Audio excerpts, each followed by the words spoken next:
Hello दोस्तों, start करते हैं ओशिनोको माय स्टार एपिसोड 10। एपिसोड की शुरुआत में हमें बिकॉन्ची ग्रुप को दिखाया जाता है जो स्टेज शो के लिए प्रैक्टिस कर रहे होते हैं। तभी रूबी काना को सेंटर पोजीशन के लिए डिक्लेयर कर देती है, पर जो काना ये सुनकर ज्यादा खुश नहीं होती। फिर वो बोलने लग जाती है कि मैंने तुम लोगों को काफी बार मना किया था, लेकिन तुम दोनों कभी समझते नहीं हो। फिर वो दोनों की क्लास लेने लग जाती है। वहीं पे दूसरी तरफ नैंचो और रूबी काफी घबराए हुए होते हैं। वहीं काना बताती है उसने उन लोगों को कितनी बार मना कर दिया, लेकिन वो समझते ही नहीं है। तभी वो जो नैंचो है बताने लग जाती है कि हम दोनों ने काफी डिस्कशन की, फिर हमने तुम्हारे गाने सुने और हमने डिसाइड किया कि तुम ही सेंटर गर्ल बनने वाली हो। ये सुनने के बाद जो काना है वो थोड़ी ऑकवर्ड हो जाती है और बोलती है तुम लोगों ने मेरे गाने सुन लिए। उसके जो गाने थे वो थोड़े बहुत चल गए थे, जिस वजह से लोगों को लगा कि वो एक सिंगर बनेगी, पर इन द एंड सब बेकार हो गया। और वो उन सब चीज़ों को भूल जाने के लिए बोलती है क्योंकि वो काफ़ी बेकार टाइम पीरियड था। रूबी इस तरह से बोलने को मना करती है, पर काना को कोई फ़र्क नहीं पड़ता। तभी ये सुनकर रूबी बोलती है कि आपने हर गाने के बाद काफ़ी हार्ड वर्क किया है, आपके हर गाने के बाद एक इम्प्रूवमेंट ज़रूर हुआ है, हर गाना एक से बढ़कर एक है। वहीं पे काना जोर से चुप होने को बोलती है और चाहे भले ही कितनी मीठी बातें कर ले, लेकिन वो उनकी बात नहीं मानने वाली और उनका सेंटर गर्ल नहीं बनने वाली।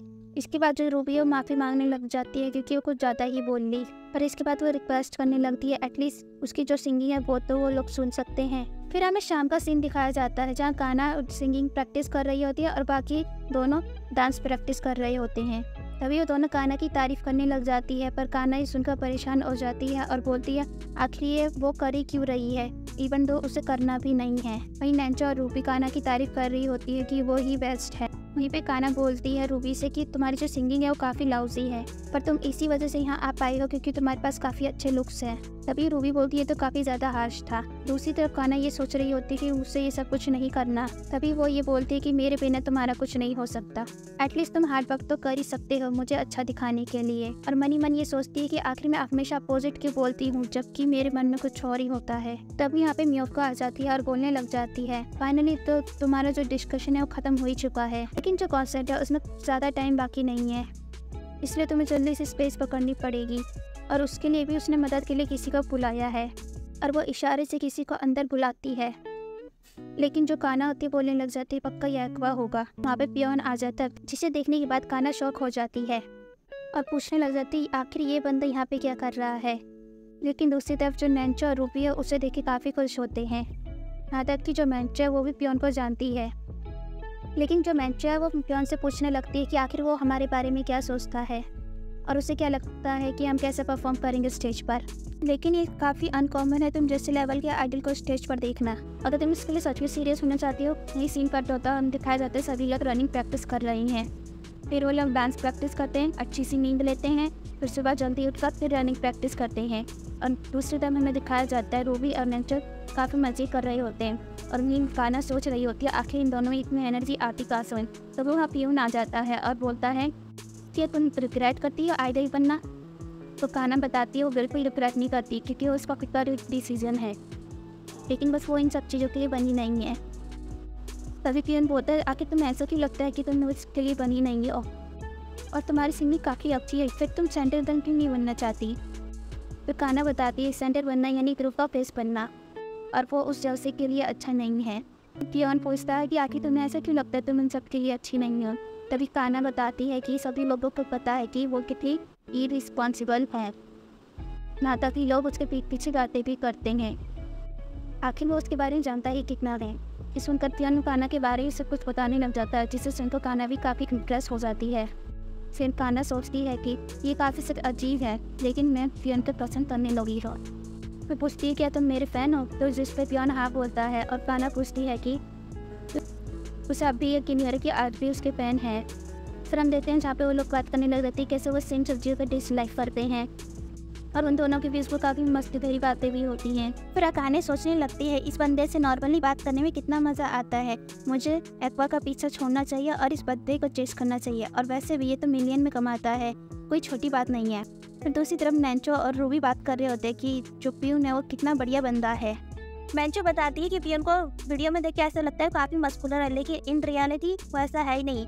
इवन स्पेशली अगर उसे पीछे से देखा जाए तो वो बिल्कुल एक्वा जैसा लगता है। ऊपर से इसके सिली वर्ड सुनने के बाद काफ़ी हंसी भी आती है। फिर नेक्स्ट सीन दिखाया जाता है कि ये डांस प्रैक्टिस कर रहे होते हैं, उसके अगले दिन ही उनका कॉन्सर्ट है। फिर जो पियोन है फिर जो पियोन है वो काना को पानी की बोतल देता है, फिर काना भी उसे थैंक यू बोलती है। फिर वो बताती है कि पियोन जो है वो कितना ज़्यादा अच्छा है, यहाँ तक कि वो एक्वा से टोटली डिफरेंट भी है। जिसे सुन के मैंचो पूछती है कि आखिर तुम इतना ज़्यादा हिट करती हो क्या एक्वा। फिर एकदम से काना एक्वा की बुराई करने लग जाती है। अब बताती है कि वो कोई बनने का कितना एक्ट करता है और इन रियलिटी वो कितना ग्लोमी है। वो और उसकी बहन दोनों ही मुझे रिस्पेक्ट नहीं देते। जब वो छोटा था तो कितना क्यूट सा था, तभी मैंचो बोलती है तब तो तुम उसे बहुत अच्छे से जानती होगी। हाँ, हम दोनों एक साइड पे मिले थे जब वो 3 या 4 साल का था। फिर वो एक्वा की तारीफ भी करने लग जाती है और उसकी बेइज्जती भी करने लग जाती है, जिसे सुनने के बाद मैंचो भी कंफ्यूज होती है, भाई आखिर यहाँ चल क्या रहा है। दूसरी तरफ हमें पियोन को दिखाया जाता है जो किसी से फ़ोन पे बात कर रहा था। वही सामने वाला बंदा सभी लड़कियों के प्रोफेशनल के बारे में पूछता है। वही पियोन बताता है कि सभी की सभी अपनी बढ़िया तरीके से प्रोफेशनल कर रहे हैं और वो काफ़ी प्रैक्टिस भी कर रहे हैं। पियोन उस बंदे का शुक्रिया बोलता है छुट्टी के दिनों में भी उसकी मदद करने के लिए।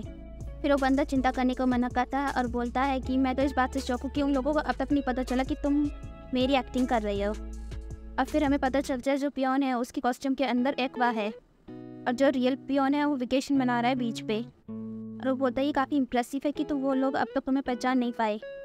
हमारी जो एक्टिंग वो काफ़ी ज़्यादा कमाल की है। फिर वो एक्वा से पूछता है ये काम तो तुम खुद भी कर सकते थे, फिर तुमने किया क्यों नहीं। फिर एक्वा बताता है वो लोग मेरी बातों को इतना सीरियसली नहीं लेते जितना कि वो तुम्हारी बातों को लेते हैं। जो सुनकर पियोन बताता है कि मुझे ऐसा नहीं लगता। जिसे सुनकर एक्वा बताता है कि तुम्हें जितना मैं स्ट्रांग लग रहा हूँ उतना मैं हूँ नहीं। फिर नेक्स्ट सीन में हमें दिखाया जाता है जो रूबी थी उसको नींद नहीं आई थी, वो नेक्स्ट डे के लिए काफ़ी एक्साइटेड थी।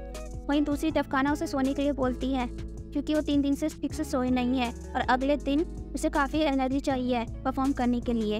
अगर वो सोएगी नहीं तो उसके पास एनर्जी नहीं होगी और हम ठीक से परफॉर्म नहीं कर पाएंगे और सारा दिन बेकार जाएगा। इस सुनी बात जो रूबी है वो घबरा जाती है, फिर भी उसे नींद नहीं आ रही थी क्योंकि नेक्स्ट दिन उनका कॉन्सर्ट जो होने वाला है। इस उनका काना बोलती है अच्छी बात है कि तुम काफ़ी ज़्यादा एक्साइटेड हो क्योंकि जो तुम्हारी स्पीड है वो काफ़ी ज़्यादा हाई रहने वाली है और कोई नहीं बता सकता नेक्स्ट दिन कैसा होने वाला है। कल का दिन हमारे लिए बढ़िया भी हो सकता है और बेकार भी। काफ़ी समय पहले मैं एक ऐसे रूम में बंद हो गई थी जहाँ से मैं बिल्कुल नहीं निकल सकती थी। मेरे बिल्कुल होप नहीं थे और ना ही मेरा कोई फ्यूचर था। मैंने कभी फन और एक्साइटमेंट को एक्सपीरियंस नहीं किया जब तक मेरे पास डेथ नहीं आ गई। फिर वो एक दिन बन गई एक आइडल फैन, जिसके बाद उसका हर एक दिन एक फन में गुजरा। जो उसका दिल था वो काफ़ी ज़्यादा खुश हो चुका था, ऐसा लगा था कि उसकी लाइफ में कोई मीनिंग आ चुकी है। फिर वो मीनिंग बन गई एक सर्टेन पर्सन थे जो था कि मेरा फर्स्ट लव। और वो गौरव की बात कर रही थी और वो अपनी पिछली लाइफ की भी बात कर रही थी। उस सर्टेन पर्सन ने मुझे ये बताया था कि वो हमेशा मेरा फ़ैन रहेगा जब वो एक आइडल बनती है। तो उस दिन के बाद से उसके मन में आइडल बनने का कीड़ा जाग गया। वो चाहती है वो इतना पॉपुलर बने कि जो सेंस से वो उसका फ़ैन बन जाए और वो इसी तरह से सो जाती है। दूसरी काना उसको सहलाते हुए बोलती है कि अच्छी बात है कि तुम्हें कोई सपोर्ट करने वाला है। फिर वो सोचती है कि जो लोग हैं वो उसे एज अ चाइल्ड एक्टर नहीं देखते। वो इस बात से हैरान होती है जो रूबी है वो एक टाइम पे सर्टेन थी। और फिर उसे पियोन का मास्क दिखता है और उसे लगता है कि पियोन ने अपना मास्क उतार रखा है। नॉर्मली जो पियोन है वो कभी अपना मास्क उतार के अपना चेहरा नहीं दिखाता, जिस वजह से वो सोचती है कि वो पियोन का चेहरा देख लेगी। पर उसे वहाँ पे एक्वा दिख जाता है, जिसे देख के वो काफ़ी ज़्यादा हैरान हो जाती है। फिर हमें अगले दिन का सीन दिखाया जाता है जहाँ रूबी और काफ़ी लोग आए होते हैं और रूबी और जो नैंचो है वो काफ़ी ज़्यादा एक्साइटेड होते हैं। फिर वो एकदम काना की तरफ देखते हैं जिसकी एकदम हालत ख़राब होती है क्योंकि जो काना है वो पिछली रात बिल्कुल भी सोई नहीं होती है। उसके मन में यही चला था कि उसके सर में काफ़ी ज़्यादा दर्द हो रहा है। फिर वो ड्रेसिंग रूम में जाने लग जाती है। फिर जो मियोके है वो बताते हैं वो ड्रेसिंग रूम यूज़ नहीं कर सकते जब तक उनका बारी है नहीं आने वाली। फिर वो पूछते कि हम चेंज का करने वाले हैं। फिर उसके बाद मियोको उन्हें सही जगह पे लेके जाती है जहाँ पर उनके सिवाय भी काफ़ी ज़्यादा आइडल्स थे। इतने सारे लोगों को एक साथ देखने के बाद वो काफ़ी ज़्यादा हैरान हो जाते हैं, जिसके पूछने के बाद मियोको बताती है यहाँ हज़ारों परफॉर्मर्स है जिस वजह से यहाँ पे काफ़ी ज़्यादा जगह की कमी है और जो फोटोशूट वाला इलाका है वो काफ़ी खाली है। और मियोको बताती है वो पॉपुलर बिल्कुल नहीं है जिस वजह से उन्हें अपना पर्सनल ड्रेसिंग रूम भी नहीं मिलेगा। और दूसरी तरफ जो काना होती है काफ़ी थकी हुई होती है। मियोको उससे पूछती है तुम कहीं नर्वस तो नहीं हो। फिर काना बताती है ऐसे तो मैंने कई सारे शो करा किया तो नर्वस होने की तो कोई बात ही नहीं है। फिर काना सोचती है कि उसे अपने आप को संभालना होगा, अगर वो फेल होती है तो वो बाकी सबको भी फेल कर देगी। तभी उसे अपनी पुरानी बुरी मेमोरी आने लग जाती है। जब वो छोटी थी जो उसकी सिंगी है उस वजह से लोग उसे एक्टिंग के लिए मना कर देते थे। यहाँ तक कि तो एक टाइम तक उसे काफ़ी काम भी नहीं मिला, लेकिन जो उसकी मॉम है वो तक उसको छोड़ के चली गई थी। लेकिन जो काना है वो कुछ भी नहीं कर पाई। जब वो अपनी रूबी के सामने बुराई कर रही थी तब के मोमेंट भी उसको याद आने लगे।